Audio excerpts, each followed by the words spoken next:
So a lot has been happening in the gaming industry in like just the past couple of days. And today, one of the Helldivers community manager was fired because he was encouraging negative reviews and review bombings on Steam because of what happened with the PSN mandate, and Sony made a reversal on that decision. And when I read that Sony actually Steam had to delist Helldivers 2 in over 170 countries, I'm like, man, that's a very dramatic decision to take in just a matter of hours. And the review bombing was just incredible. And so they fired that guy. And then today, I remember when Tuesdays used to be like Tech Tuesdays, and when, you would have new trailers for movies and TV shows and new games announced and new technology things. Every Tuesday was Tech Tuesday. And now it seems like every Tuesday is like game studios, especially like the big three. We're talking about the big three today: Sony, Microsoft, and Nintendo. Microsoft just fired a whole bunch of studios. Like they just closed Redfall developer Arcane Austin, Tango Gameworks, which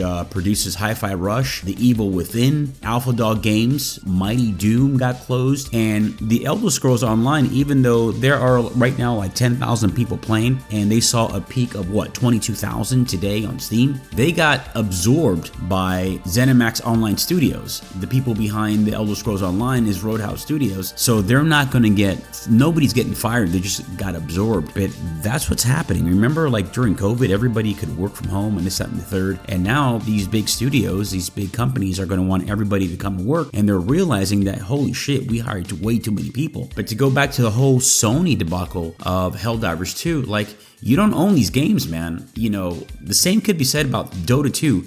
Every year I spent like about $50 on Dota Plus, and it's just money that I'm throwing away. But at this point, I got used to it, and it's going on like 3 to 4 years. And it's a game that it's a live service game, and I don't own it because, imagine if Valve says, okay, after 15 years, after 12 years, we're finally saying goodbye, closing the chapter on the Dota.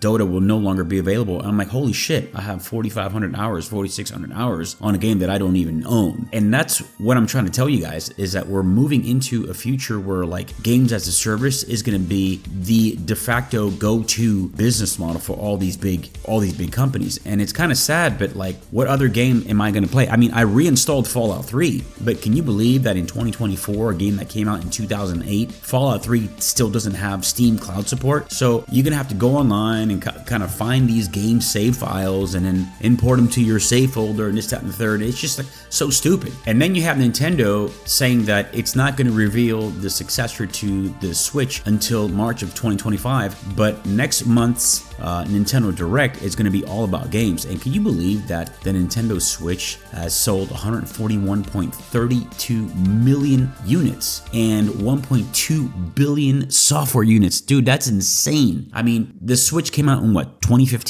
of 2015, so it's literally going to be 10 years in March of next year that the Switch has been out. It's not, as popular as the Wii as far as sales number, and as far as the PS2 sales numbers go as well. I think they still hold the record at a little bit over 200 million units sold. Still to this day, the PS2 is the king of the hill. But next year, we're going to see a Switch 2. And I don't know, man, the Switch, I hear a lot of good things about it. And, you have the new OLED Switch that just came out. And, should I buy that one? Should I wait for the Switch 2? If I'm going to buy a console, it's only going to be for the exclusives. I mean, straight up, real talk. I'm not going to drop money on, multi-platform games. For that, I have PC. And for that, I have Linux. So a very busy week for Sony, Microsoft, and Nintendo. Tell me what you guys think in the comments. Hit the likes, hit the comment button, smash the subscribe button, follow me on X, and I'll see you guys on the next one.